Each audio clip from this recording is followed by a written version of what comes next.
مسائل تجرید اخبار الحلاج حسن بن صباح تجرید رسالہ حکمتی رہائش و کشائش اور جوہر صقلی جیسی اہم کتابیں شامل ہیں۔ انہوں نے انشا کے نام سے ایک خوبصورت ادبی جریدہ بھی بڑے عرصے تک شائع کیا، لیکن تجارتی ذہن میں نہ ہونے کے سبب وہ اس میدان کا کامیاب نہ ہو سکے۔ جہاں تک شاعری کا سوال ہے، وہ مسلسل آگے بڑھتی گئی اور نہ صرف پاکستان بلکہ پوری اردو دنیا میں انہوں نے اپنے وقت کا عظیم شاعر تسلیم تو کر لیا گیا، لیکن ان کی نجی زندگی کو اس شہرت اور مقبولیت کا جو حوصلہ ملنا چاہیے تھا، اس سے وہ اس لیے محروم رہے کہ شخصی طور پر وہ اپنی علمی کائنات میں گم رہنے والے قلندر صفت انسان تھے۔ خود نمائی، ذاتی تشہیر اور مادی وسائل کے حصول کے لیے جوڑ توڑ اور دنیا داری سے انہیں نفرت تھی۔ جسمانی طور پر وہ دائم المریض، اپنے آپ سے بے پرواہ، لا ابالی جان ایلیا پاکستان کی اعلیٰ ترین علمی ادبی سوسائٹی کا فرد ہو کر بھی وہاں کے طور طریق اور مروجہ طرز زندگی سے الگ اپنی ذات میں کھوئے رہے۔ شاید یہی وجہ ہے کہ ان کی نجی زندگی گونا گو دشواریوں کا سامنا کرتے ہوئے گزاری۔ پاکستان کی نامور ادیبہ اور کالم نگار محترمہ زادہ ہینا ان کی شریک حیات تھی، جن سے ایک بیٹا زریون ایلیا اور 2 بیٹیاں ہیں، لیکن زندگی کے آخری پڑاؤ تک پہنچتے پہنچتے یہ رشتہ فاقد ٹوٹ گیا۔ اس سے پہلے شفیق بھائی رئیس امروی کے سانحہ قتل نے انہیں توڑ کر رکھ دیا تھا۔ وہ فرسٹریشن کا شکار ہو کر شراب میں ڈوب گئے۔ زاہدہ ہینا صاحبہ سے علیحدگی کے بعد ان کی حالت دن بدن بگڑتی گئی، لیکن اس عالم میں بھی ان کی تخلیقی روش اور عالمانہ وقار میں کمی واقع نہیں ہوئی۔ اپنے ہم عصر ادیبوں و شاعروں سے مخلصانہ تعلق برقرار رہا۔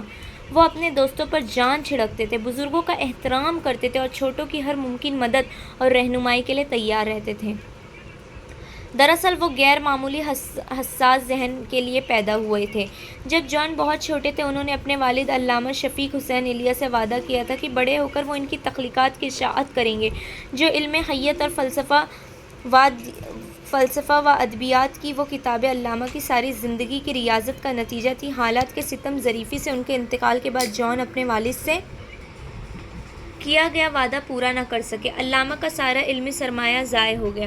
اس کا قلق جان کو اس حد تک رہا کہ انہوں نے اپنی تخلیقات کو کبھی شائع نہ کرنے کا فیصلہ کر ڈالا تھا۔ ایک شاعر کی حیثیت سے وہ مشہور ہو چکے تھے، لیکن اپنا کوئی شاعری مجموعہ دوستوں اور پرستاروں کی کوشش کے باوجود شائع نہیں کرایا۔ لیکن سب سے پہلے عرب و امارات میں شاندار مشاعروں کا انعقاد کرنے والے جناب سلیم جعفری نے اس پر توجہ دی۔ انہوں نے دبئی میں جشن جان ایلیا منانے کا فیصلہ کیا اور ضد کر کے جان ایلیا کو مجموعہ شائع کرنے پر راضی کر لیا۔ چنانچہ 1995 میں شاید منظر عام طور پر آیا، جس کی مقبولیت کا اندازہ اس بات سے لگایا جا سکتا ہے کہ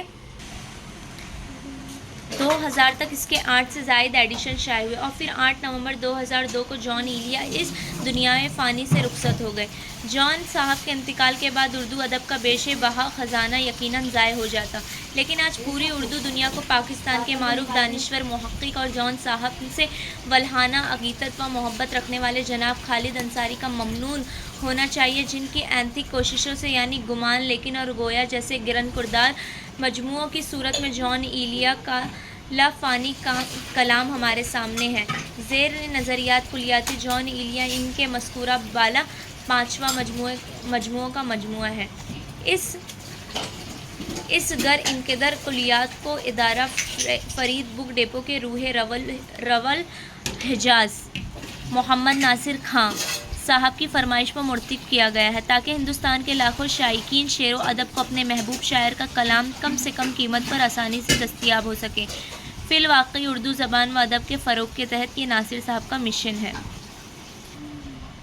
نیاز مندانہ میرا پہلا مجموعہ کلام یا شاید پہلا اعتراف شکست ہے جو 29-30 برس کی تاخیر سے شائع ہو رہا ہے۔ یہ ایک ناکام آدمی کی شاعری ہے۔ یہ کہنے میں بھلا کیا شرمانا کہ میں رائے گاہ گیا، مجھے رائے گاہ ہی جانا بھی چاہیے تھا۔ جس بیٹے کو اس کی انتہائی خیال پسند اور مثالیہ پرست باپ نے عملی زندگی گزارنے کا کوئی طریقہ نہ سکھایا ہو، بلکہ یہ تلقین کی ہو کہ علم سب سے بڑی فضیلت ہے اور کتاب سب سے بڑی دولت، تو وہ رائے گاہ نہ جاتا تو اور کیا ہوتا۔ اب سے 29-30 برس پہلے میں نے اپنے بچپن کے دوست قمر رضی سے وعدہ کیا تھا کہ میرا پہلا مجموعہ تمہیں چھپواؤں گے، مگر میں نے اپنا وعدہ وفا نہیں کیا۔ اس کے بعد 1971 میں میرے بھانجے شمسن ممتاز سعید اور محمد علی صدیقی نے میرے مجموعے کا مواد مرتب کر کے میرے حوالے کیا تاکہ میں اسے چھپوا دوں، مگر میں ان کی خواہشوں پہ بھی بھرپور نہیں اتر پایا۔ اس کے بعد زاہد ہینا نے سب سے زیادہ قاری کارروائی کی۔ میری جو نظمیں اور غزلیں ان کے ہاتھ لگیں انہوں نے ان کی کتابیں شروع کر دی، مگر میں نے باقی چیزیں انہیں فراہم نہیں کی، چنانچہ ان کی کوشش بھی بے نتیجہ رہی۔ اس کے کئی برس بعد میرے بھائی اور دوست معراج رسول نے مجموعے کی اشاعت کا ایک شاندار برنامہ بنایا، مگر میں اپنی 10 برس کی عذابناک بے خوابی اور اپنے دماغ دوروں کے باعث اس قابل نہیں تھا کہ اپنا مجموعہ مرتب کر سکوں۔ آپ سوچتے ہوں گے کہ میں نے اپنا کلام نہ چھپوانے میں آخر اتنا مبالغہ کیوں کیا؟ اس کی وجہ میرا ایک احساس جرم اور روحانی اذیت ہے، جس کی روداد میں آگے چل کر سناؤں گا۔ یہاں میں اپنے ان محسنوں، اپنے ان محبوب و محترم محسنوں کے نام گنانے کی مسرت حاصل کرنا چاہتا ہوں جنہوں نے میری تباہ کن اور عذابناک بیماری میں میری غم خساری اور دلداری کی۔ اگر وہ میری غم خساری اور دلداری نہ کرتے تو مجھے نہ ارسطو اور شیخ الرئیس کی منطقی خودکشی سے بچا سکتی تھی، نہ بیکن اور مل کی منطقی۔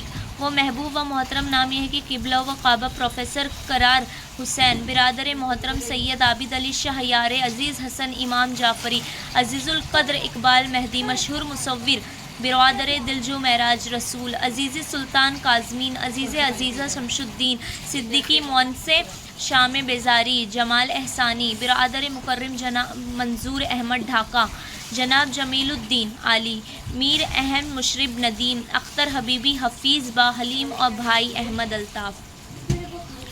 1986 کا ذکر ہے، 1986 کا ذکر ہے۔ میری حالت گزشتہ 10 سال سے سخت ابتر تھی۔ میں ایک نیند تاریک کمرے کے اندر ایک گوشے میں سہما بیٹھا رہتا تھا۔ مجھے روشنی سے، آوازوں سے اور لوگوں سے ڈر لگتا تھا۔ ایک دن میرا عزیز بھائی سلیم جعفری مجھ سے ملنے آیا۔ وہ چند روز پہلے دبئی سے کراچی آیا تھا۔ اس نے مجھ سے کہا کہ جان بھائی، میں آپ کو فرار اور گریز کی زندگی نہیں گزارنے دوں گا۔ آپ نے مجھے میرے لڑکپن سے انقلاب کے عوام کی فتح مندی اور لا طبقاتی سماج کے خواب دکھائے ہیں۔